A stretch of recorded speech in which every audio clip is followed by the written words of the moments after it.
পদ্মা নদীর তীরে অবস্থিত সেই ছোট্ট গ্রামটিতে যখন সূর্যের প্রথম কিরণ সাবিত্রীর কাঁচা বাড়ির আঙিনায় পড়ত সে প্রায়ই তার স্বামীর স্মৃতিতে হারিয়ে যেত। ভাগ্যের নিষ্ঠুর পরিহাস এমন ছিল যে তার কাছে চোখের জল আর ছেলে সৌরভের উজ্জ্বল ভবিষ্যতের স্বপ্ন ছাড়া আর কিছুই অবশিষ্ট ছিল না। দারিদ্র্যের চাদর এতটাই ছোট ছিল যে একদিক ঢাকলে অন্য দিক দিয়ে নগ্নতা প্রকাশ পেয়ে যেত। কিন্তু সাবিত্রীর মনোবল ছিল হিমালয়ের মতো অটল ও বিশাল। সৌরভের চোখে দিল্লি গিয়ে আইএএস অফিসার হওয়ার যে স্বপ্ন লালিত হতো তা পূরণ করা সাবিত্রীর জন্য কোনো অগ্নিপরীক্ষার চেয়ে কম ছিল না। বাড়ির ভেঙে পড়া দেওয়াল আর শূন্য হাঁড়িপাতিল তাকে এক কঠোর সিদ্ধান্ত নিতে বাধ্য করেছিল, যা শুনে পুরো গ্রাম ধমকে গিয়েছিল। সে তার পূর্বপুরুষদের শেষ স্মৃতি, সেই ছোট্ট উর্বর জমিটুকু বিক্রি করার মনস্থির করে ফেলল, যা তার পরিবারের অস্তিত্বের একমাত্র আধার এবং শেষ সম্বল ছিল। জমি বিক্রি করার পরেও যখন অর্থের অভাব অনুভূত হল, তখন সাবিত্রী তার কাঁপতে থাকা আঙুল দিয়ে হাতের সেই সোনার বালাজোড়া খুলে ফেলল, যা ছিল তার বিবাহের একমাত্র চিহ্ন। ওই বালাগুলোতে তার স্বামীর ভালোবাসা আর সিথির সিঁদুরের মর্যাদা মিশেছিল। কিন্তু একজন মায়ের কাছে সন্তানের শিক্ষার চেয়ে বড় এই পৃথিবীতে দ্বিতীয় কোনো ধর্ম বা কর্তব্য হয় না। সে ওই গয়নাগুলো মহাজন রামেশ্বর দাসের লোভী চোখের সামনে রেখে দিল, যে তাকে এর বিনিময়ে খুব সামান্য মূল্য দিয়েছিল। যখন সৌরভ জানতে পারল যে তার মা তার ভবিষ্যতের জন্য নিজের সবকিছু বাজি রেখে দিয়েছে, তখন তার চোখ থেকে অবিরল অশ্রুধারা বইতে লাগল। সে মায়ের পা জড়িয়ে ধরে কাঁদতে কাঁদতে বলল সে এত বড় কোরবানি কিভাবে স্বীকার করতে পারে। কিন্তু সাবিত্রী তাকে বুকে জড়িয়ে ধরল। সে তার ছেলের কপালে চুমু খেয়ে বলল যে যদি সে অফিসার হতে পারে তবে তার সমস্ত পরিশ্রম আর ত্যাগ সফল হবে এবং সব দুঃখ ঘুচে যাবে। গ্রামের ধুলোমাখা গলি দিয়ে যখন তারা দুজন রেলওয়ে স্টেশনের দিকে যাচ্ছিল, তখন সাবিত্রীর বুক জোরে ধরভর করছিল, যেন কোনো অঘটন ঘটতে চলেছে। সে একটা পুরনো পুটলিতে কিছু শুকনো রুটি আর আচার বেঁধে দিয়েছিল, যাতে পথে তার ছেলের ক্ষুধার যন্ত্রণা না হয় এবং সে সুস্থ থাকে। প্রতিটি পদক্ষেপে সে অনুভব করছিল যে সে তার কলিজার টুকরোকে নিজের থেকে দূরে কোনো এক অজানা শহরে পাঠিয়ে দিচ্ছে। রেলওয়ে স্টেশনের কোলাহল আর ইঞ্জিনের গর্জন সাবিত্রীর কানে কোনো এক বিদায়ী সঙ্গীতের মতো বাজছিল, যা খুব দুঃখজনক ও মর্মস্পর্শী মনে হচ্ছিল। সে সৌরভের হাত ধরে তাকে বারবার সতর্ক করে দিল যে সে যেন পড়াশোনায় মন দেয় এবং কখনোই নিজের শিকড় আর সংস্কৃতিকে না ভোলে। ট্রেনের বাঁশি বাজতেই তার বুক কেঁপে উঠল এবং সে শেষবারের মতো তার ছেলের মুখটি খুব মনোযোগ দিয়ে দেখল, যাতে তা মনে রাখতে পারে।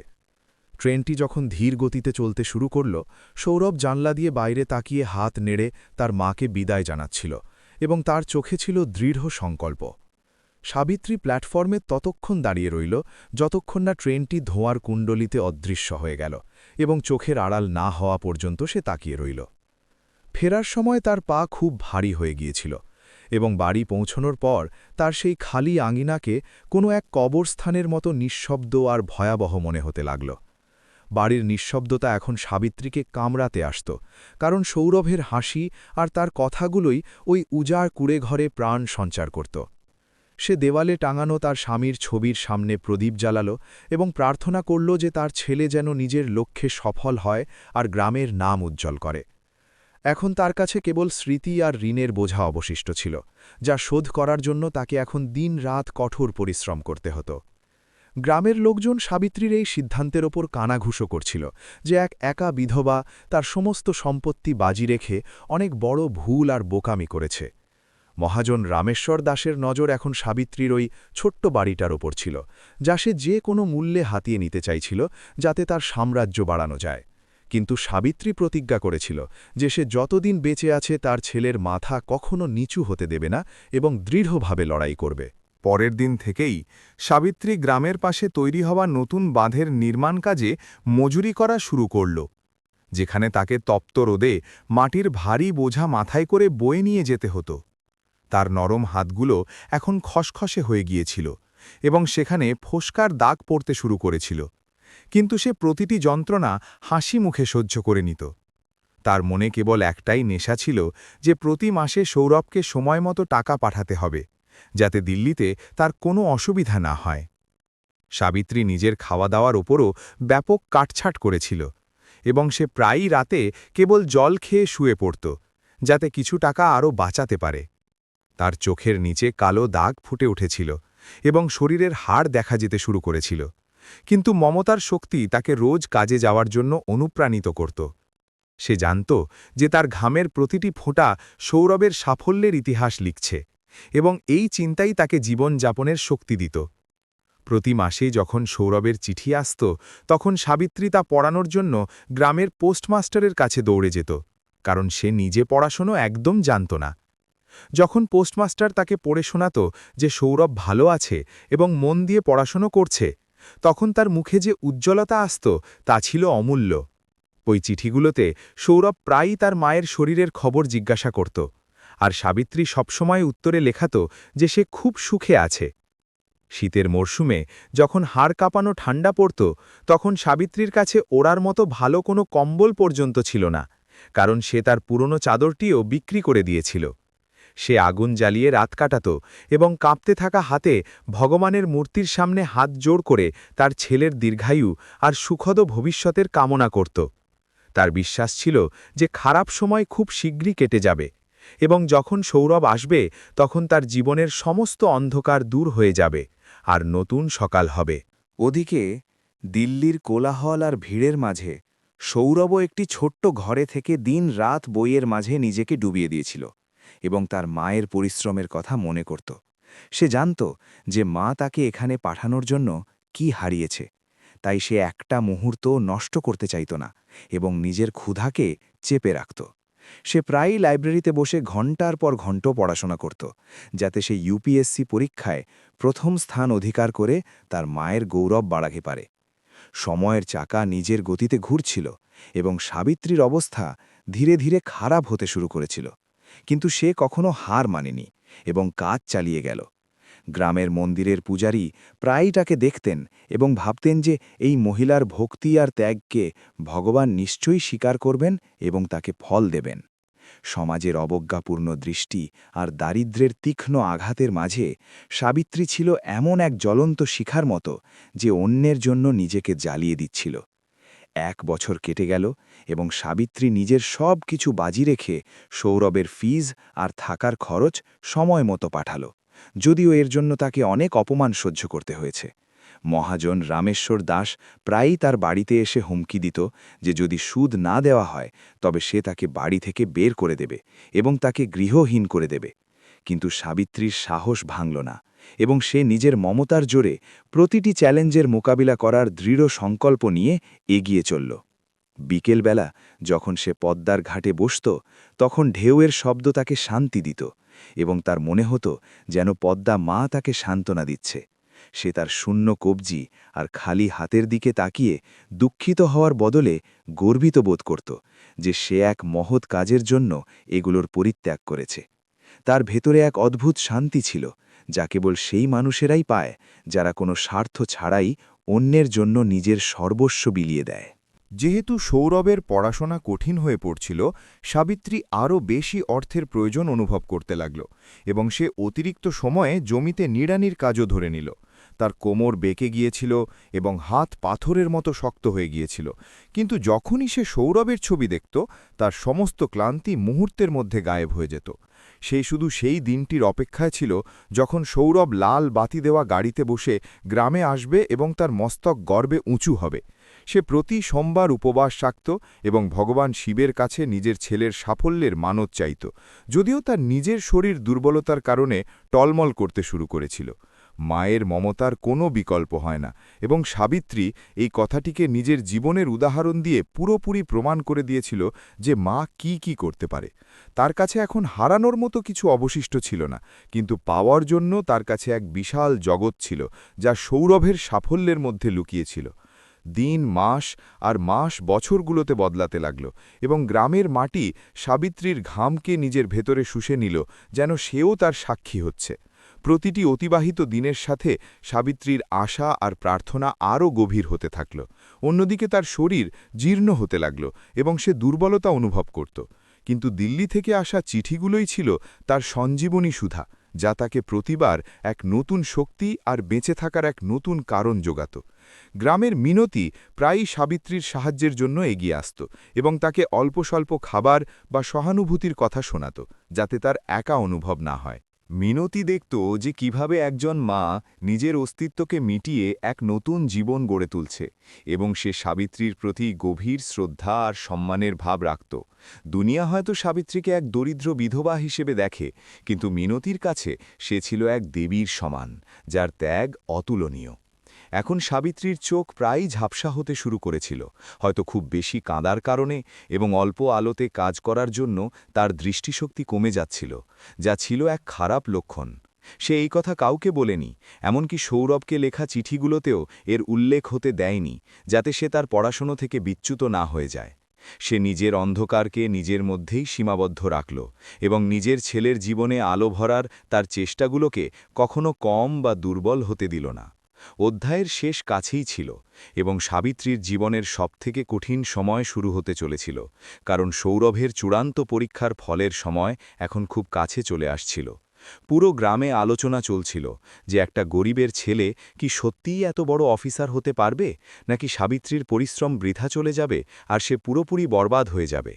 সাবিত্রীর নিজের মমতার ওপর এবং সৌরভের পরিশ্রমের ওপর পূর্ণ ভরসা ছিল যে তার কর্ম কখনোই নিষ্ফল হতে পারে না এবং সে ফল পাবেই। সাবিত্রীর জীবন এখন একটি যন্ত্রে পরিণত হয়েছিল, যা না থেমে আর না ক্লান্ত হয়ে কেবল নিজের ছেলে সৌরভের ভবিষ্যতের জন্য চলছে। 5 বছরের দীর্ঘ সময় কোনো এক কঠিন আর অন্তহীন তপস্যার মতো কাটছিল, যেখানে সে তার শরীরের প্রতিটি সুখ, সুবিধা আর স্বাস্থ্যের আহুতি দিয়ে দিয়েছিল। গ্রামের লোক তাকে দেখে এখন দয়ার বদলে বিস্ময় অনুভব করত, যে এক বৃদ্ধা মহিলা এত ভারী বোঝা আর অপমান কিভাবে সহ্য করতে পারে। তার আত্মায় কেবল একটিই শিখা জ্বলছিল, যে তার ছেলে একদিন বড় মানুষ হবে। বাঁধ নির্মাণের ভীষণ গরম আর তপ্ত দুপুরে সাবিত্রীর কাজ ভোর 4টে থেকেই শুরু হয়ে যেত, যখন দুনিয়া গভীর ঘুমে মগ্ন থাকত। সে নিজের মাথায় মাটির ভারী বোঝা তুলে এক স্থান থেকে অন্য স্থানে পৌঁছাত, যার ফলে তার মেরুদণ্ডে অসহ্য যন্ত্রণা শুরু হয়েছিল। প্রতিটি পদক্ষেপে তার পা টলত, কিন্তু যখনই তার সৌরভের হাসিমুখ মনে পড়ত, তার শরীরে এক নতুন আর অদ্ভুত শক্তির সঞ্চার হতো। সে নিজের ঘামকে পদ্মাজলের মতো পবিত্র মনে করত। দুপুরের সময় যখন অন্য মজুররা ছায়ায় বসে বিশ্রাম করত আর নিজেদের মধ্যে গল্প করত, সাবিত্রী এক কোণে বসে নিজের শুকনো রুটি বের করত। সে প্রায়ই কেবল নুন আর একটা কাঁচা লঙ্কার সাথে নিজের ক্ষুধা মেটাত, যাতে সবজির টাকা বাঁচিয়ে সে সৌরভকে পাঠাতে পারে। তার থালায় কখনো দুধ বা ঘি দেখা যেত না, কারণ সে নিজের অংশের পুষ্টি নিজের ছেলের বই আর ফিসের বদলে দিয়ে দিয়েছিল। ক্ষুধার জ্বালা এখন সে অনুভব করত না, কেবল ছেলের সাফল্যের ক্ষুধা বাকি ছিল। মহাজন রামেশ্বর দাসের ধানের গোলা পরিষ্কার করা সাবিত্রীর দিনের সবথেকে ঘৃণ্য কিন্তু অনিবার্য অংশ হয়ে দাঁড়িয়েছিল, যেখানে তাকে ধুলো আর আবর্জনা পরিষ্কার করতে হতো।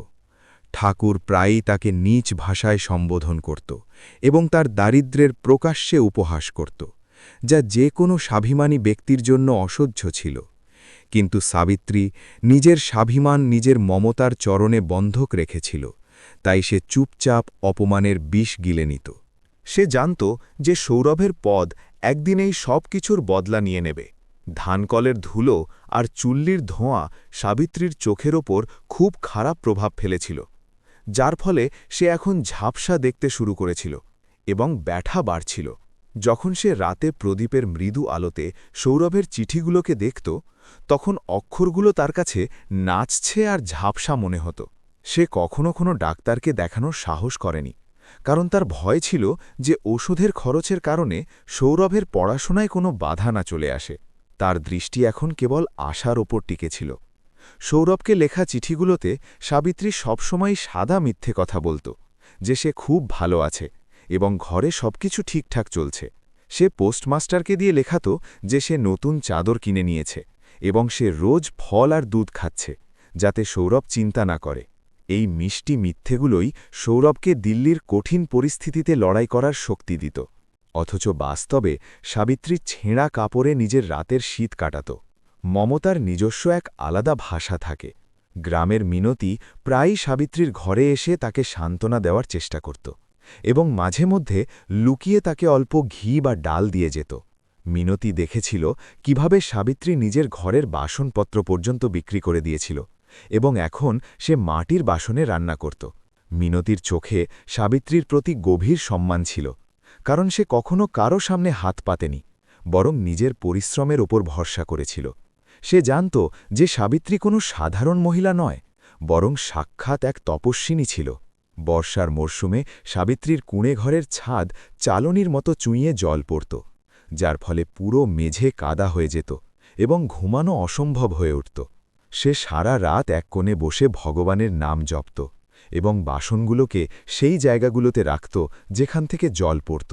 ভেজা মাটি আর স্যাঁতস্যাঁতে ভাবের কারণে তার হাড়ের ব্যথা আর কাশির অসুখ হয়ে গিয়েছিল, যা ধীরে ধীরে পুরনো হয়ে যাচ্ছিল। তবুও সে কখনো নিজের ছাদ মেরামত করাল না। ঋণের বোঝা সাবিত্রীর বুকে পাথরের মতো ভারী হয়ে উঠছিল, কারণ মহাজন রামেশ্বর দাস চক্রবৃদ্ধি হারে সুদ লাগিয়ে টাকা বাড়িয়েই যাচ্ছিল। প্রতি মাসের 1 তারিখে সে তার লাঠিয়ালদের নিয়ে সাবিত্রীর দরজায় এসে তাকে ঘর থেকে বের করে দেওয়ার হুমকি দিত। সাবিত্রী হাত জোড় করে তার কাছে সময় চাইত এবং নিজের সমস্ত উপার্জিত অর্থ তার পায়ে রেখে দিত। সে কেবল এই কথা ভেবে ভয় পেত যে সৌররের আসার আগে ঘরটা না কেড়ে নেয়। শীতের রাতগুলোতে যখন হাড় কাঁপানো হাওয়া বইত, তখন সাবিত্রীর কাছে ওড়ার জন্য কেবল এক পুরনো আর ছেঁড়া সুতির শাড়ি অবশিষ্ট ছিল। সে আগুনের পাশে গুটিসুটি মেরে বসে থাকত আর নিজের কাঁপতে থাকা হাত সেকে নিত, যাতে পরের দিন কাজে যেতে পারে আর পরিশ্রম করতে পারে। তার আঙুলগুলো শীতের কারণে জমে যেত আর সেগুলোতে ক্ষত হতে শুরু করেছিল, কিন্তু সৌরভের সাফল্যের উষ্ণতা তাকে জীবিত রাখত। সে নিজের দেহকে কেবল এক উদ্দেশ্যের জন্য উৎসর্গ করে দিয়েছিল। একবার সাবিত্রী কাজের সময় চক্কর খেয়ে পড়ে গিয়েছিল, কারণ সে গত 2 দিন ধরে কোনো দানাদার খাবার খায়নি এবং কেবল জল পান করছিল। অন্য মজুররা তাকে ঘরে পৌঁছে দিল এবং কিছু খাবার দিল, কিন্তু জ্ঞান ফিরতেই সে আবারও কাজে যাওয়ার জেদ শুরু করে দিল। তার জেদের কাছে মৃত্যুও হার মেনে নিত, কারণ এক মায়ের সংকল্প পৃথিবীর সবথেকে বড় শক্তি হয়। সে নিজের দুর্বলতাকে কখনো নিজের হার হতে দেয়নি আর সংগ্রাম চালিয়ে গেল। গ্রামের মন্দিরের পূজারী যখন সাবিত্রীকে সকাল সকাল ঘাটে স্নান করতে দেখতেন, তখন তার মনে হতো যে এই মহিলা সাক্ষাৎ ধৈর্য আর ত্যাগের প্রতিমূর্তি। তিনি প্রায়ই তাকে আশীর্বাদ করতেন যে তার মনস্কামনা অবশ্যই পূর্ণ হবে এবং ভগবান তার কষ্টের অবসান ঘটাবেন, কারণ কর্মের ফল অবশ্যই পাওয়া যায়। সাবিত্রী কেবল মাথা নিচু করে ঈশ্বরকে ধন্যবাদ দিত যে তিনি তাকে লড়াই করার শক্তি দিয়েছেন। তার কাছে মন্দিরের মূর্তির থেকে বেশি পবিত্র ছিল তার সেই সংগ্রাম যা সে করছিল। সময়ের আঘাতে সাবিত্রীর মুখে গভীর বলিরেখা আর হাতে মাটি বয়ে নেওয়ার দাগ পড়ে গিয়েছিল, যা তার বলিদানের এক জীবন্ত ইতিহাস ছিল। তার কোমর এখন স্থায়ীভাবে বেঁকে গিয়েছিল এবং সে লাঠি ছাড়া চলায় নিজেকে অসমর্থ বোধ করতে শুরু করেছিল, কিন্তু তার আত্মবল অটল ছিল। সে প্রতিটা দিন পেরোনোর সাথে ক্যালেন্ডারে দাগ কাটত যে সৌরভের ফিরে আসার আর কতদিন বাকি আছে। তার প্রতীক্ষা এখন চরম সীমায় পৌঁছে যাচ্ছিল। সৌরভের যে চিঠিগুলো দিল্লি থেকে আসত, সেগুলোতে তার বাড়তে থাকা পরিপক্কতা আর সাফল্যের সংকেত পাওয়া যেত, যার ফলে সাবিত্রীর ক্লান্তি অর্ধেক কমে যেত। সৌরভ লিখেছিল যে সে প্রিলিমিনারি আর মেইন পরীক্ষা পাশ করে নিয়েছে এবং এখন কেবল ইন্টারভিউ, যা ছিল শেষ বাধা। সাবিত্রী সেদিন পুরো গ্রামের বাচ্চাদের অল্প গুলের টুকরো বিলিয়েছিল, যা ছিল তার খুশি জাহির করার নিজস্ব এক পদ্ধতি। তার আশা এখন আকাশ ছুঁতে লাগল। শেষ বছরে সাবিত্রীর টাকার এতটাই অভাব হল যে তাকে গ্রামের প্রভাবশালী ব্যক্তিদের কাপড় কাচার কাজও অতিরিক্ত হিসেবে রাতের বেলা করতে হল। সারা রাত ঠান্ডা জলে হাত থাকার কারণে তার ক্ষতগুলো পেকে গিয়েছিল আর সেগুলো থেকে রক্ত বেরোতে শুরু করেছিল, কিন্তু সে পট্টি বেঁধে কাজ চালিয়ে গেল। সে জানত যে সৌরভকে ইন্টারভিউয়ের জন্য নতুন স্যুট আর জুতো কিনতে হবে, যার জন্য অনেক টাকার প্রয়োজন ছিল। সে নিজের হাড় জল করে টাকা জমিয়েছিল। যখন সাবিত্রী জানতে পারল যে সৌরভ ভারতীয় প্রশাসনিক সেবা IAS-এ নির্বাচিত হয়েছে, তখন সে খুশিতে পাগলের মতো কাঁদতে আর হাসতে শুরু করেছিল। সে পুরো ঘরে ঝাড়ু দিল আর ভাঙা দেওয়ালে লাগানো স্বামীর ছবিকে বার চুমু খেল এবং তাকেই সুখবর শোনাল। পুরো গ্রামে আগুনের মতো এই খবর ছড়িয়ে পড়ল যে সাবিত্রীর ছেলে বড় সাহেব হয়েছে। মানুষের ব্যবহারে হঠাৎ পরিবর্তন আসতে শুরু করল আর তারা তার প্রশংসা করতে লাগল। সাফল্যের খবর পাওয়ার পরেও সাবিত্রী বিশ্রাম নিল না, কারণ তাকে এখনও মহাজনের শেষ ঋণটুকু শোধ করতে হবে, যাতে সৌরভের ফেরার পর কোনো কলঙ্ক না থাকে। সে আরও বেশি পরিশ্রম করল আর নিজের বেঁচে থাকা জিনিসপত্র বিক্রি করে দিল, যাতে সে পুরোপুরি ঋণমুক্ত হয়ে নিজের ছেলেকে স্বাগত জানাতে পারে। তার শরীর এখন জবাব দিচ্ছিল, আর তার দৃষ্টিশক্তি প্রায় পুরোপুরি শেষ হয়ে গিয়েছিল। এখন সে কেবল স্পর্শ আর আওয়াজ দিয়ে পৃথিবীকে অনুভব করত। সৌরভের ফেরার তারিখ ঠিক হয়ে গিয়েছিল, আর সাবিত্রী তার কুঁড়েঘরকে যতটা সম্ভব পরিষ্কার করল আর নিকিয়ে পুছে আঁকল, যাতে তার ভালো লাগে। সে নিজের আলমারিতে সেই ছেঁড়া শাড়িটি সামলে রেখেছিল, যা পরে সে বছরের পর বছর বাঁধে গিয়েছিল, যাতে সে সৌরভকে নিজের সংগ্রামের কথা মনে করিয়ে দিতে পারে। তার চোখে এখন কেবল অন্ধকার ছিল, কিন্তু মনে সেই আলোর কল্পনা ছিল, যা সৌরভের আসার পর তার ঘরে ছড়িয়ে পড়ার কথা। গ্রামে চারদিকে আলোচনা ছিল যে সৌরভ এখন এক বড় অফিসার হয়ে আসছে, এবং তার সাথে প্রশাসনের গাড়ি আর রক্ষীরাও থাকবে। মহাজন রামেশ্বর দাস এখন ভয় পেতে শুরু করেছিল, কারণ সে সাবিত্রীর সাথে খুব খারাপ ব্যবহার করেছিল, আর তাকে নিজের ক্ষমতা হারিয়ে যাওয়ার ভয় তাড়িয়ে বেড়াচ্ছিল। সাবিত্রীর এই সব কথায় কোনো মাথা ব্যথা ছিল না। তার তো কেবল নিজের ছেলের স্পর্শ আর তার গলার আওয়াজের প্রতীক্ষা ছিল। তার তপস্যা এখন পূর্ণ হতে চলেছিল। 5 বছরের সেই ভীষণ সময়কাল সাবিত্রীর থেকে তার যৌবন, তার স্বাস্থ্য আর তার চোখের আলো কেড়ে নিয়েছিল, কিন্তু তাকে এক অমূল্য রত্ন দিয়েছিল। সে এখন কেবল এক কঙ্কালসার কাঠামো হয়ে রয়ে গিয়েছিল, যার মাংস আর রক্ত মজুরির ভেঁট চড়ে গিয়েছিল। কিন্তু তার মাতৃত্ব আগের থেকেও বেশি প্রজ্বলিত ছিল। সে নিজের প্রতিটি শ্বাস সৌরভের নামে করে দিয়েছিল। এখন সে মৃত্যুকেও বলতে পারত যে তাকে এখন আসা চলবে না। তার কাহিনী এখন চরমে ছিল। সাবিত্রীর চোখের সামনে এখন কেবল একটাই দৃশ্য ঘুরে বেড়াত, সৌরভের সেই শৈশব, যখন সে তার কোলে মাথা রেখে ঘুমিয়ে করত। সে সেই স্মৃতিগুলোর সাহায্যে নিজের বর্তমান যন্ত্রণা ভুলে যেত, আর নিজের মলিন আঁচল দিয়ে নিজের অন্ধ চোখ দুটো মুছে নিত। তার বিশ্বাস ছিল যে যখন সৌরভ আসবে, তখন সে তাকে নিজের চোখের আলো ফিরিয়ে দেবে, যদিও সে তাকে দেখতে না পায়। ভালোবাসার শক্তি তার একমাত্র সম্পত্তি হয়ে দাঁড়িয়েছিল। চৈত্রের সেই দুপুরে যখন গরম হাওয়া বইছিল, সাবিত্রী তার কুঁড়েঘরের বাইরে বসে রাস্তার দিকে কান পেতেছিল যে কখন কোনো গাড়ির আওয়াজ শোনা যায়। তার কান এখন খুব প্রখর হয়ে গিয়েছিল, কারণ দৃষ্টিহীনতা তার শোনার ক্ষমতাকে অসাধারণ বানিয়ে দিয়েছিল। প্রতিটি আসা যাওয়ার আওয়াজে তার বুক ধড়ফড় করে উঠত, আর সে নিজের লাঠি সামলে দাঁড়িয়ে পড়ত। সেই মুহূর্ত এখন আসতেই চলেছিল, যার সে 5 বছর ধরে প্রতীক্ষা করেছিল। দিল্লির মুখার্জিনগরের সরু গলিগুলোতে ছড়িয়ে থাকা সেই কোলাহল আর ধোঁয়ার মাঝে সৌরভ এক ছোট্ট স্যাঁতসেঁতে ঘরে নিজের বইপত্রের সাথে বন্দী ছিল। সেখানকার বাতাসে সংগ্রামের গন্ধ আর ভবিষ্যতের অনিশ্চয়তার ভয় সব সময় লেগে থাকত, যা সে নিজের পরিশ্রম দিয়ে মুছে ফেলতে চাইত। সে প্রায়ই নিজের পুরনো মেঝের ওপর মাথা রেখে ঘুমিয়ে পড়ত, যেখানে তার মায়ের ঝাপসা ছবি তাকে সব সময় অনুপ্রাণিত করতে থাকত। সেই সরু ঘরের দেওয়ালগুলো যেন তার দারিদ্র্য আর তার মায়ের মহান ত্যাগের মুখ সাক্ষী হয়ে গিয়েছিল। প্রতি মাসে যখন বাড়ি থেকে মানি অর্ডার আসত, তখন সৌরভের হাত কাঁপতে থাকত, কারণ সে জানত যে এই টাকা মায়ের রক্ত আর ঘাম ঝরানো কামাই। সে ভাবত যে গ্রামে মা হয়তো এখন আরামেই আছে, কারণ তার চিঠিগুলোতে সব সময় সুখ আর অটুট মমতার কথা লেখা থাকত। কিন্তু তার মনের কোনো এক অজানা কোণে এক নামহীন ভয় সব সময় কাজ করত যে সে কি এই ত্যাগের যোগ্য হয়ে উঠতে পারবে। সে নিজের ক্ষুধা আর নিজের ছোট ছোট প্রয়োজনগুলোকে মেরে ফেলেছিল, যাতে মায়ের টাকা বৃথা না যায়। কোচিং সেন্টারগুলোর চাকচিক্য আর সেখানে আসা ধনী ঘরের ছেলেদের ভিড়ের মাঝে সৌরভ নিজেকে প্রায়ই খুব একা আর অবহেলিত অনুভব করত। তার কাছে না ছিল দানি জামাকাপড়, আর না ছিল ইংরেজি বলার সেই আত্মবিশ্বাস যা শহরের ছেলেদের মধ্যে স্বাভাবিকভাবেই দেখা যেত। তারা প্রায় তার পুরনো চটি আর সরলতার উপহাস করত, যাতে তার বুক ফেটে যেত, কিন্তু সে খামোশ থাকত। সে নিজের অপমানকে নিজের শক্তিতে পরিণত করেছিল, এবং নিজের বইগুলোকেই নিজের সব থেকে বড় বন্ধু মেনে নিয়েছিল। যেমন যেমন সময় কাটতে লাগল, সৌরভ শহরের চালচলন শিখতে শুরু করল। যাতে সে ইন্টারভিউয়ের সময় নিজেকে এক যোগ্য অধিকারিক হিসেবে উপস্থাপন করতে পারে।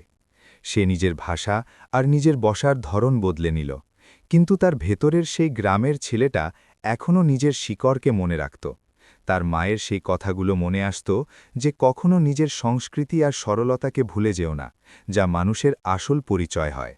সে শহরের চমকে নিজের সরলতাকে কখনো হারিয়ে যেতে দিল না, আর সংগ্রাম করতে থাকল। ইউপিএসসির প্রিলিমিনারি পরীক্ষার সময় যখন কাছে এলো, তখন সৌরভের রাতের ঘুম আর দিনের শান্তি পুরোপুরি গায়েব হয়ে গিয়েছিল। সে কেবল চা আর বিস্কুটের ওপর ভরসা করে 18 ঘণ্টা পড়াশোনা করত, যার ফলে তার শরীর দুর্বল হতে শুরু করেছিল। কিন্তু মাথায় একটাই নেশা চেপেছিল। সে জানত যে যদি সে অসফল হয়, তবে সাবিত্রীর সমস্ত পরিশ্রম আর আশা চিরকালের জন্য ধুলোয় মিশে যাবে। তার কলম যখন কাগজের ওপর চলত, তখন তার মায়ের ছেঁড়া শাড়ি আর কাঁপতে থাকা হাতের অনুভূতি হতো। পরীক্ষা হলে বসার সময় সৌরভের সামনে কেবল মায়ের সেই মুখটা ছিল, যা তাকে বিদায় জানানোর সময় স্টেশনে দাঁড়িয়ে হাসছিল। সে প্রতিটি প্রশ্নের উত্তর এমনভাবে দিল যেন সে নিজের ভাগ্যের রেখা নিজের হাতে লিখছে আর নিজের দারিদ্র্যকে মিটিয়ে দিচ্ছে। যখন পরীক্ষা শেষ হল, তখন সে এক অদ্ভুত স্বস্তি অনুভব করল, যেন তার বছরের পর বছর ধরে করা তপস্যা এখন নিজের শেষ পর্যায়ে পৌঁছে গেছে। তার বিশ্বাস ছিল যে ভগবান তার মায়ের দোয়াকে কখনো খালি যেতে দেবেন না।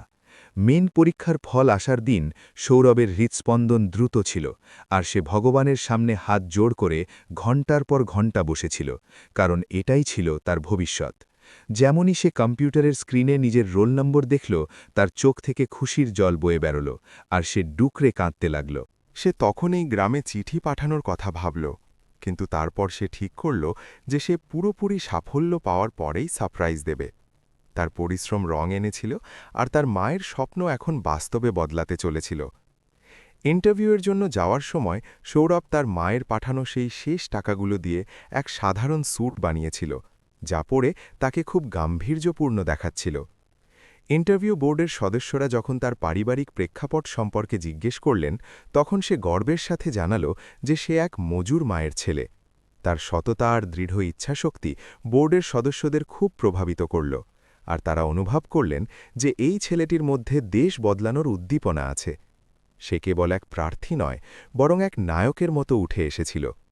যখন চূড়ান্ত নির্বাচন তালিকায় সৌরভের নাম ভারতীয় প্রশাসনিক সেবার জন্য এলো, তখন সে খুশির চোটে নিজের হিতাহিত জ্ঞান হারিয়ে ফেলল আর গলিগুলোতে দৌড়াতে লাগল।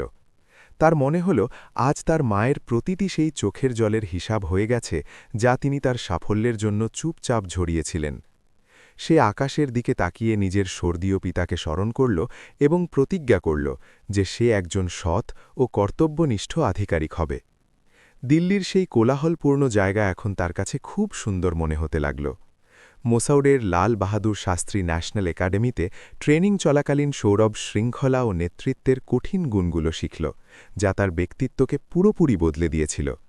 ইউনিফর্ম পরার পর যখন সে আয়নায় নিজেকে দেখল, তখন তার মনে হল এই ইউনিফর্ম তার মায়ের সম্মানের সবথেকে বড় প্রতীক। শারীরিক কসরত আর আইনের খুঁটিনাটি শেখার মাঝে সে সব সময় গ্রামের সেই ধুলোমাখা গলিগুলোকে মনে করত। সে তার ট্রেনিংয়ে শ্রেষ্ঠ প্রদর্শন করল, যাতে সে তার মাকে গৌরবান্বিত করতে পারে। একাডেমির রাজকীয় মেসে যখন সে খাবার খেত, তখন তার মায়ের সেই শুকনো রুটিগুলোর কথা মনে আসত, যা মা তার জন্য বানিয়েছিল। সে প্রায় এটা ভেবে দুঃখ পেত যে মা কি এখনও সেই একই দারিদ্র্য সহ্য করছে, যা সে 5 বছর আগে ফেলে এসেছিল। সে এখন একজন শক্তিশালী আধিকারিক এবং তার কাছে অর্থ আর সম্মানের কোনো অভাব ছিল না, কিন্তু তার মন পড়েছিল মায়ের কাছে। সে মনে মনে সিদ্ধান্ত নিল যে সে শীঘ্রই গ্রামে গিয়ে মাকে এই নরক থেকে উদ্ধার করে আনবে। ট্রেনিং শেষ হওয়ার পর সৌরভ নিজের রাজ্যের ক্যাডার পেল, যা তার জন্য এক বড় স্বস্তির বিষয় ছিল, কারণ এখন সে তার মায়ের কাছে থাকতে পারত। সে তার মায়ের জন্য একটি সুন্দর রেশমি শাড়ি এবং কিছু গয়না কিনল, যেগুলো সে 5 বছর আগে বন্ধক রেখে দিল্লি গিয়েছিল। সে জানত না যে সময়ে মায়ের শরীর আর চোখের সাথে কি নিষ্ঠুর খেলা খেলেছে। সে তো শুধু খুশির স্বপ্ন দেখছিল। তার মনে হয়েছিল যে সে এখন সবকিছু ঠিক করে দেবে। গ্রামে ফেরার তারিখ যত কাছে আসছিল, সৌরভের অস্থিরতা বাড়তে থাকছিল। সে স্টেশনে নিজের ট্রেনের অপেক্ষা করছিল। তার সাথে কিছু নিরাপত্তা কর্মী আর একটি সরকারি গাড়িও ছিল, যা তার নতুন পরিচয় আর মর্যাদার প্রতীক হয়ে উঠেছিল। সে ভেবেছিল গ্রামে পৌঁছে মাকে জড়িয়ে ধরবে আর তার পায়ের ধুলো নিজের মাথায় মাখবে যাতে আশীর্বাদ নিতে পারে। সে তার মায়ের সংগ্রামের বাস্তব ও ভয়াবহ রূপ সম্পর্কে এখনও বিন্দুমাত্র জানত না। ট্রেনের সফরে সৌরভ জানালার বাইরে বদলে যাওয়া দৃশ্যগুলো দেখছিল আর পুরনো স্মৃতির সাগরে পুরোপুরি ডুবে যাচ্ছিল। তার সেই দিনগুলোর কথা মনে এলো যখন সে মাঠে তার মায়ের সাথে কাজ করত এবং মা তাকে ছায়ায় বসিয়ে নিজে কড়া রোদে পুড়ত। তার চোখে এক উজ্জ্বলতা ছিল যা কেবল সেই সব মানুষের মধ্যেই থাকে যারা শূন্য থেকে শিখরে পৌঁছানোর সফর পার করেছে। তার মনে হচ্ছিল যে এখন তার মায়ের জীবনে দুঃখের আর কোনো স্থান থাকবে না।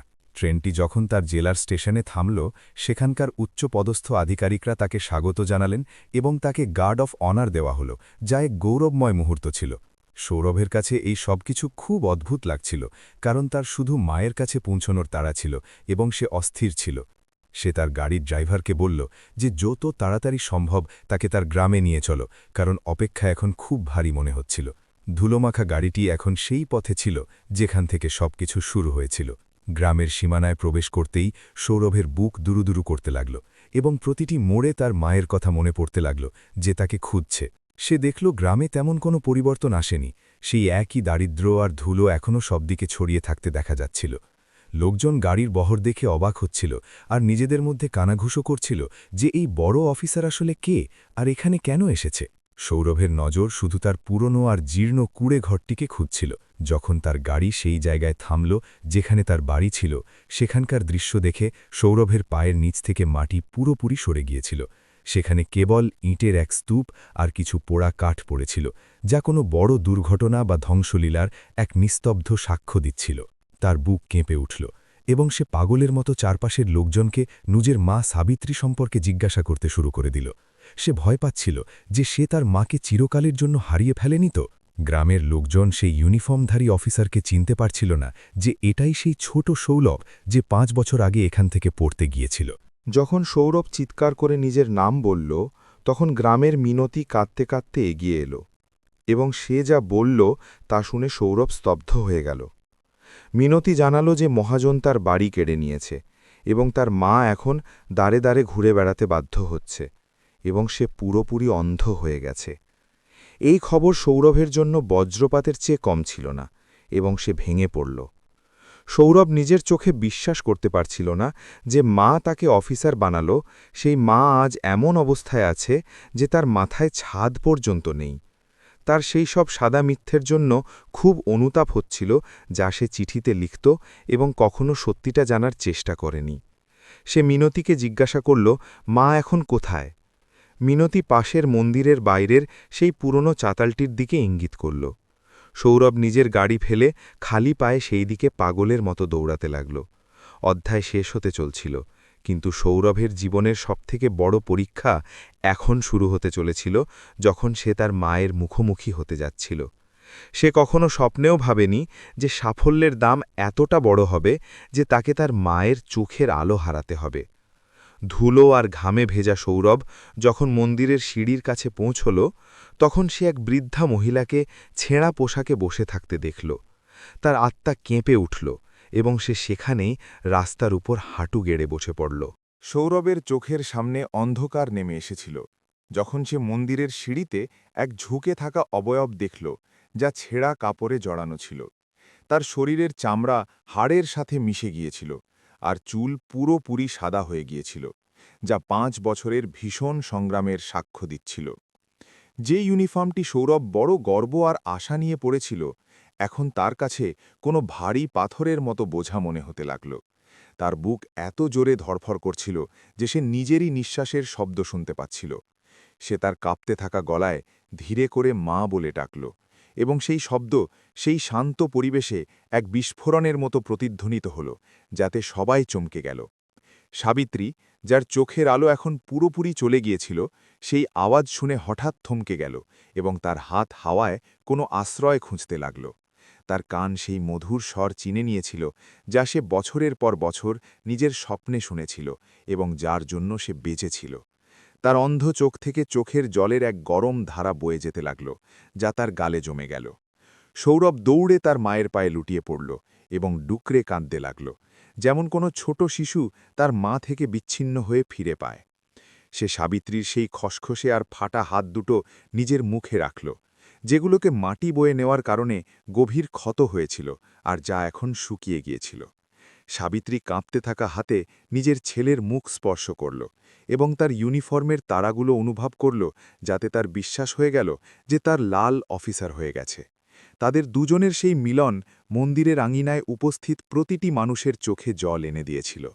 গ্রামের মিনতি ফুপিয়ে ফুপিয়ে কাঁদতে কাঁদতে এগিয়ে এলো এবং সে সৌরভকে সেই সব কিছু জানালো যা তার মা চিঠিতে সব সময় তার কাছে লুকিয়ে রেখেছিল। সে জানাল কিভাবে সাবিত্রী 5 বছর ধরে কেবল নুন আর জলের সাহারায় রাত কাটিয়েছে, যাতে সে সৌরভকে দিল্লিতে টাকা পাঠাতে পারে। সে ইহাও প্রকাশ করল যে সাবিত্রীর চোখের আলো, ধানকলের বিষাক্ত ধুলো আর দিনরাত কাজ করার কারণে ধীরে ধীরে শেষ হয়ে গিয়েছিল। প্রতিটি শব্দ সৌরভের কলিজাকে কোনো করাতের মতো কাটছিল এবং সে নিজেকে অপরাধী মনে করছিল। মিনতি আরও জানাল কিভাবে দুষ্ট মহাজন রামেশ্বর দাস প্রতারণা করে সাবিত্রীর বাড়ি দখল করে নিয়েছিল এবং তাকে মাঝরাতে বাড়ি থেকে বের করে দিয়েছিল। গৃহহীন হওয়ার পর সাবিত্রী কারো কাছে সাহায্য চায়নি, কারণ সে চায়নি যে সৌরভ তার অবস্থার কথা জানুক আর তার পড়াশোনা ব্যাহত হোক। সে এই মন্দিরের স্মরণেই থাকতে শুরু করল আর ভক্তদের দেওয়া সামান্য খাবারে নিজের দিন গুজরান করতে লাগল। সৌরভের মুষ্টি রাগে শক্ত হয়ে গেল আর তার চোখে প্রতিহিংসার আগুন জ্বলতে লাগল। তখনই মহাজন রামেশ্বর দাস তার কিছু লাঠিয়ালের সাথে সেখানে পৌঁছল, এটা দেখতে যে গ্রামে এত প্রশাসনিক গাড়ি কেন জড়ো হয়েছে। যখন সে দেখল যে সাবিত্রীর সেই ছেলে আজ এক বড় আইএএস আধিকারিক হয়ে ফিরেছে, তখন তার পায়ের নিচ থেকে মাটি সরে গেল আর সে কাঁপতে লাগল। তার সেই অহংকার, যা বছরের পর বছর গরিবদের পিষে এসেছে, এখন এক মুহূর্তে ধুলোয় মিশতে দেখা যাচ্ছিল। সৌরভ নিজের লাল চোখে রামেশ্বরের দিকে তাকাল, যাতে সে ভীত হয়ে পিছনের দিকে হটতে লাগল। সৌরভ তার মাকে খুব কোমলভাবে নিজের 2 হাতে তুলে নিল আর তাকে নিজের সরকারি গাড়ির দিকে নিয়ে যেতে লাগল, যা সম্মানের প্রতীক ছিল। সে তার ইউনিফর্মের মর্যাদা আর শৃঙ্খলাকে একপাশে রেখে এক ছেলের ধর্মকে সর্বোপরি মানল এবং মাকে ভিআইপি সিটে বসাল। গ্রামের লোক এখন বুঝে গিয়েছিল যে ন্যায়ের সময় এসে গেছে এবং এখন আর কেউ গরিবের জমি দখল করতে পারবে না। সৌরভের গাড়ির সাইরেন এখন গ্রামের সেই গলিগুলোতে ন্যায়ের নতুন আওয়াজের মতো বাজতে লাগল। যেমন যেমন গাড়ি এগোচ্ছিল, সৌরভ তার মায়ের হাত ধরেছিল আর বারবার তার কাছে ক্ষমা চাইছিল যে সে তার কষ্টগুলো চিনতে পারেনি। সাবিত্রী শুধু একটি কথাই বলল, যে তার সাফল্য মায়ের সমস্ত দুঃখ হরণ করে নিয়েছে এবং এখন তার নিজের চোখের আলোর জন্যেও কোনো চিন্তা নেই। সে তার ছেলের মাথায় হাত বুলিয়ে তাকে আশীর্বাদ দিল যে সে যেন সব সময় সত্য ও সততার পথে চলে। সেই মুহূর্তটি সাবিত্রীর জন্য কোনো স্বর্গপ্রাপ্তির মতো ছিল, যার জন্যে সে নিজেকে মিটিয়ে দিয়েছিল। সৌরভ তখনই জেলার সবথেকে বড় হাসপাতালের ডাক্তারের সাথে যোগাযোগ করল এবং তার মায়ের চোখ পরীক্ষার জন্যে বিশেষ ব্যবস্থা করার কড়া নির্দেশ দিল। সে জানত যে মায়ের দৃষ্টি ফিরিয়ে আনা এখন তার সবথেকে প্রথম অগ্রাধিকার, এর জন্যে যদি তাকে পৃথিবীর যে কোনো শক্তিও লাগাতে হয়। হাসপাতালে পৌঁছাতেই বরিষ্ঠ ডাক্তারদের একটি টিম সাবিত্রীকে পরীক্ষা করা শুরু করল আর সৌরভ বাইরে করিডোরে অস্থিরভাবে পায়চালি করছিল। তার পদমর্যাদা যতই বড় হোক, ভেতর থেকে সে আজও সেই এক ভীত বালক ছিল। হাসপাতালের সেই ঘরে যখন সাবিত্রীকে পরিষ্কার বিছানায় শোয়ানো হলো, তার মনে হলো সে কোনো স্বপ্নে আছে, যেখানে সে এত সুখ সুবিধা পাচ্ছে। সে সৌরভকে বলল যে তার এইসবের অভ্যেস নেই এবং সে তার পুরনো কোণে ঘরেই খুশি ছিল, কিন্তু সৌরভ তাকে চুপ করিয়ে দিল। সৌরভ কসম খেল যে যতক্ষণ না মায়ের চোখ আবার তাকে দেখতে পাচ্ছে, সে শান্তিতে ঘুমাবে না আর না কোনো বিশ্রাম করবে। তার মমতার সুদের জন্যে এক জীবন হয়তো খুব কম আর অপর্যাপ্ত প্রমাণিত হতে চলেছিল। প্রশাসনের নিজের কার্যালয়ে বসে সৌরভ রামেশ্বর দাসের বিরুদ্ধে সমস্ত পুরনো নথি আর প্রতারণার প্রমাণ সংগ্রহ করার আদেশ নিজের অধস্তনদের দিল। সে জানতে পারল যে রামেশ্বর কেবল তার মা নয়, বরং গ্রামের আরও অনেক নিরীহ কৃষকের জমি এইভাবে দখল করেছিল। এখন সৌরভ কেবল একজন ছেলে নয়, বরং আইনের সেই হাত হয়ে উঠেছিল যা অন্যায়ের সমূলে বিনাশ করার জন্য পুরোপুরি প্রস্তুত ছিল। তার কলম এখন সেই মানুষদের ভাগ্য বদলাতে চলেছিল যারা গরিবের রক্ত চুষে খেয়েছে। রাতের সময় যখন হাসপাতালে শান্তি ছিল, সৌরভ তার মায়ের মাথার পাশে বসে পুরনো কথা মনে করছিল, যে কিভাবে মা তাকে লড়ি শুনিয়ে ঘুম পাড়াত। সে অনুভব করল যে পদ আর মর্যাদা কেবল কাগজের কথা, আসল সম্পদ তো মায়ের সেই আঁচল যা প্রতিটি তুফান থেকে নিজের সন্তানকে বাঁচিয়ে নেয়। সে ভগবানের কাছে প্রার্থনা করল যে তিনি যেন তাকে এতটা শক্তি দেন যাতে সে তার মায়ের বলিদানের যোগ্য সম্মান করতে পারে এবং সমাজকে ন্যায় দিতে পারে। তার চোখে এখন অনুতাপের জায়গায় এক নতুন ও দৃঢ় সংকল্প জন্ম নিয়েছিল।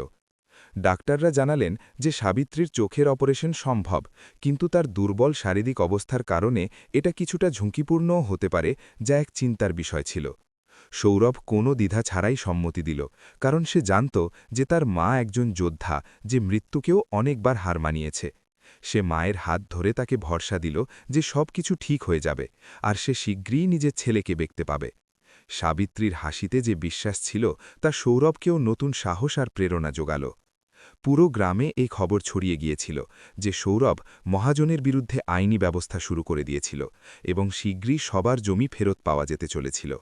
মানুষের মনে এখন প্রশাসনের প্রতি বিশ্বাস আর সৌরভের প্রতি অগাধ প্রেম উথলে উঠতে শুরু করেছিল, যে এক অনুপ্রেরণা হয়ে দাঁড়িয়েছিল।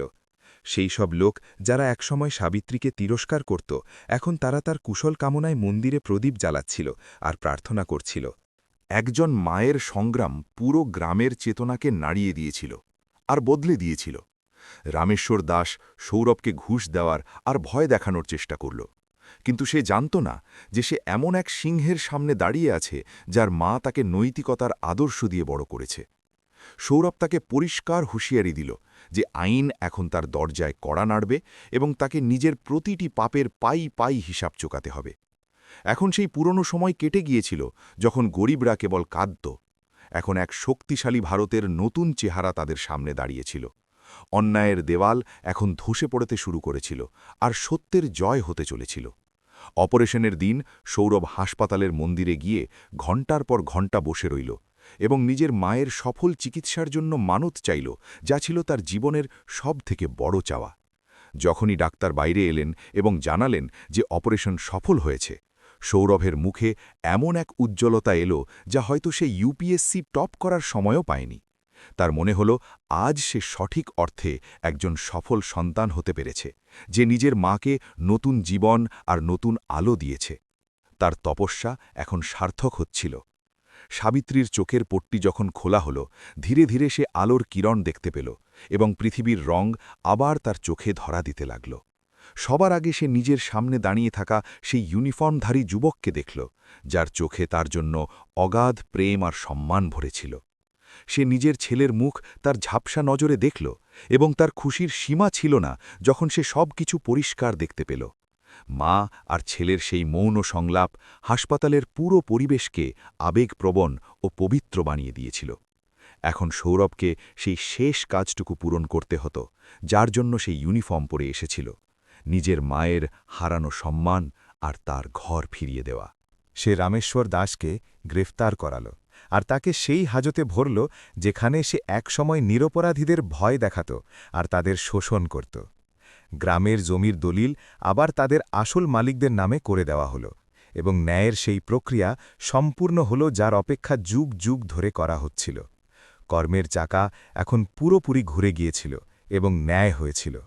যখন সৌরভ নিজের মাকে নিয়ে আবার গ্রামে পৌঁছল, পুরো গ্রাম তাদের স্বাগত জানালো ফুল আর ঢোল নগাড়ার সাথে, যেন কোনো দেবতার স্বাগত জানানো হচ্ছে। সাবিত্রী নিজের সেই পুরনো ঘরের চৌকাঠে আবার দাঁড়িয়েছিল, যা এখন সরকারি খরচে একটি সুন্দর আর পাকা বাড়িতে রূপান্তরিত করে দেওয়া হয়েছিল। সে নিজের মাটিকে প্রণাম করল এবং নিজের ছেলের হাত ধরে ঘরে প্রবেশ করল, যা ছিল তার বছরের পর বছর পরিশ্রমের ফল। এখন সাবিত্রীর চোখে অন্ধকার নয়, বরং সোনালী ভবিষ্যতের চমক ছিল। অধ্যায় শেষ হতে চলছিল, কিন্তু এই কাহিনী এক নতুন শুরুর দিকে ইঙ্গিত করছিল, যেখানে এক মায়ের ত্যাগ ইতিহাসের পাতায় অমর হয়ে গিয়েছিল।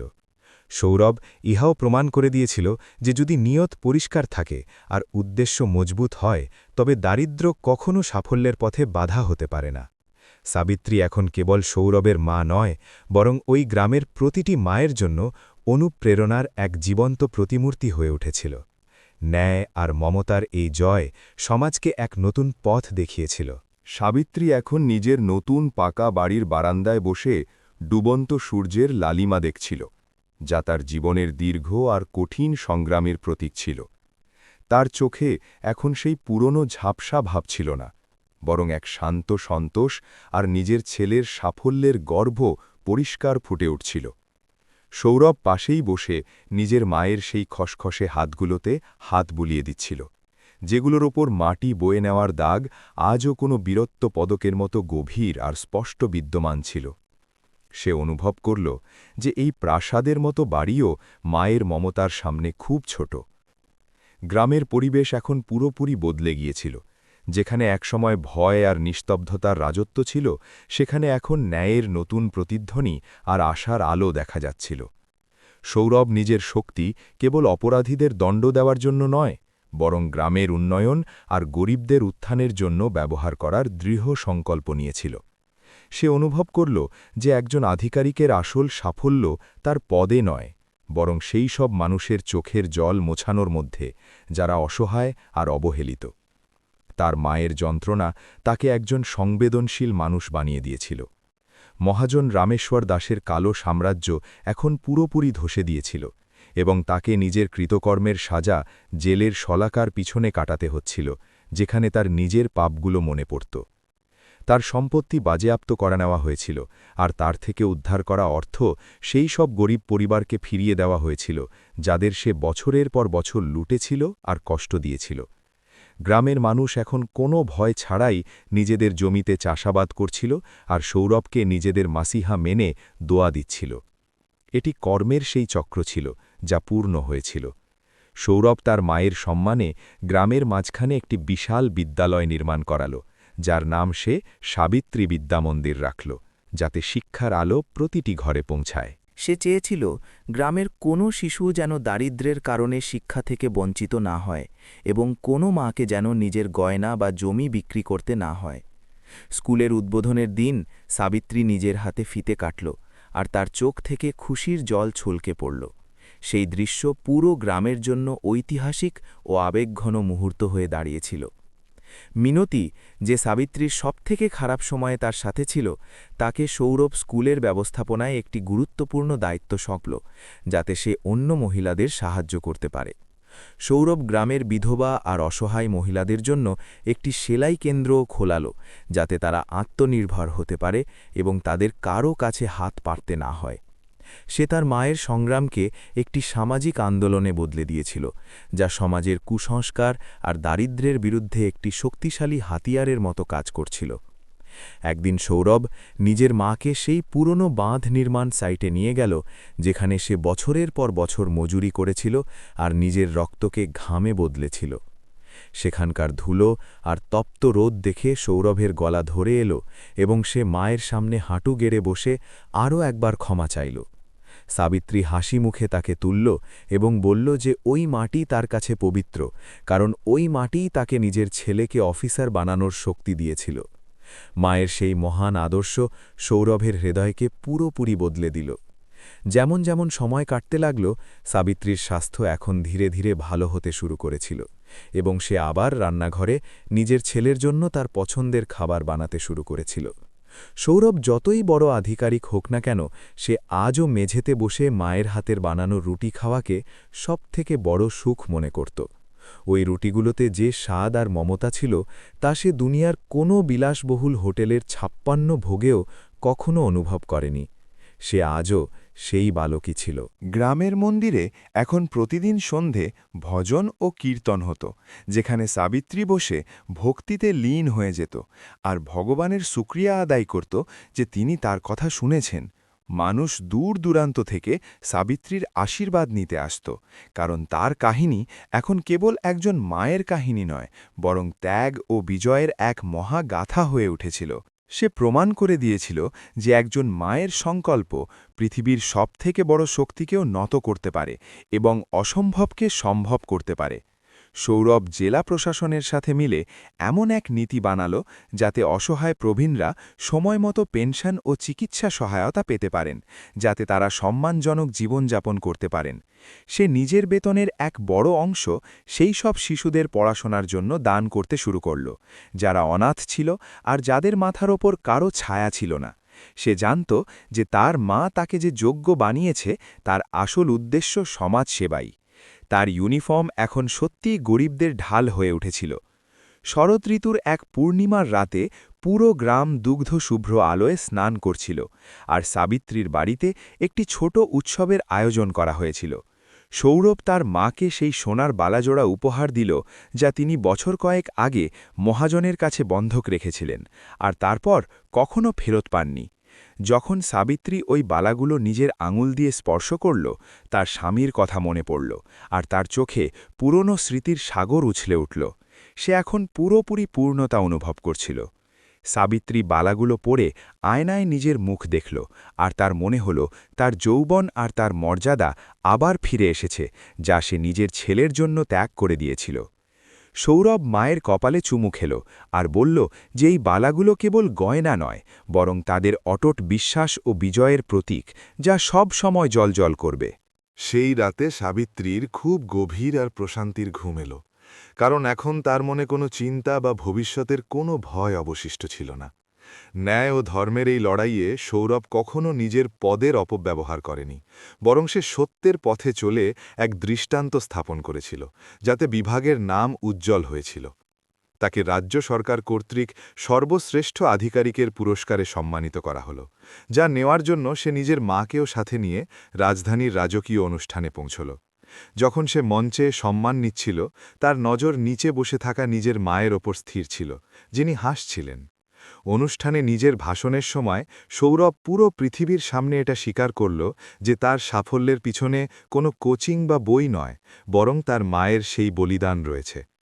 সে জানালো কিভাবে এক মহিলা মাটি বয়ে একজন আইএএস আধিকারিককে গড়েছে, আর আজ সে যা কিছু সবই তার বৌদলতে।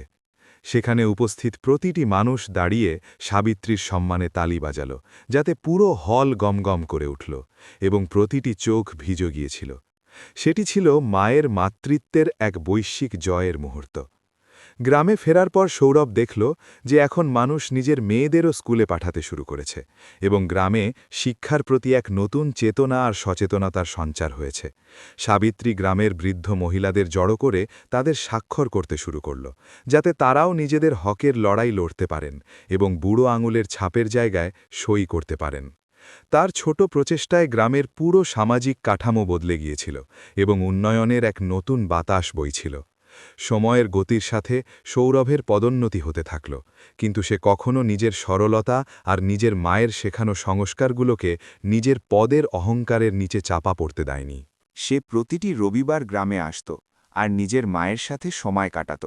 তাদের কাহিনী শুনত আর গ্রামের সমস্যার সমাধান করত, যাতে ব্যবস্থা সুচারুভাবে চলে। তার জন্য তার গ্রাম আর তার মাই তার জীবনের দুটি সবথেকে গুরুত্বপূর্ণ ও পবিত্র স্তম্ভ হয়ে উঠেছিল।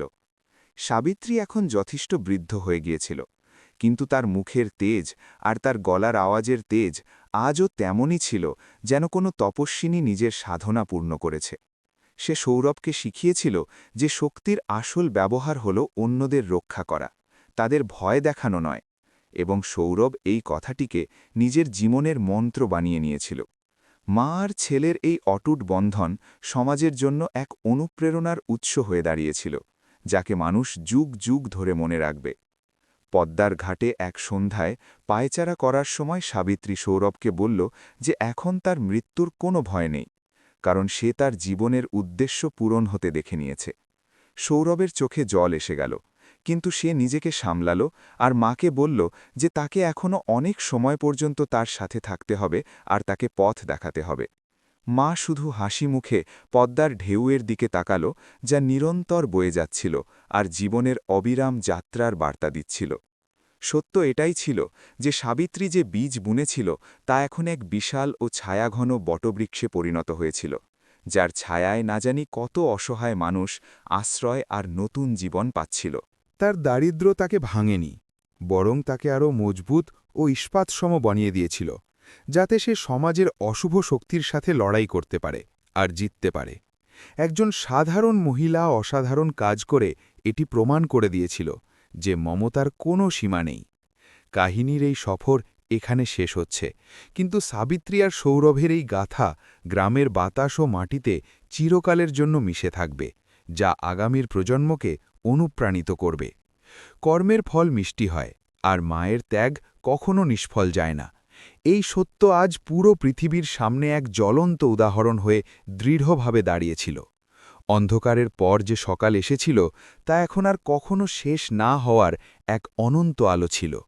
শেষে সৌরভ নিজের মায়ের চরণের ধুলো নিজের কপালে লাগাল আর অনুভব করল যে পৃথিবীর সবথেকে বড় তীর্থ আর সবথেকে বড় ভগবান তার সামনে সাক্ষাৎ দাঁড়িয়ে আছে।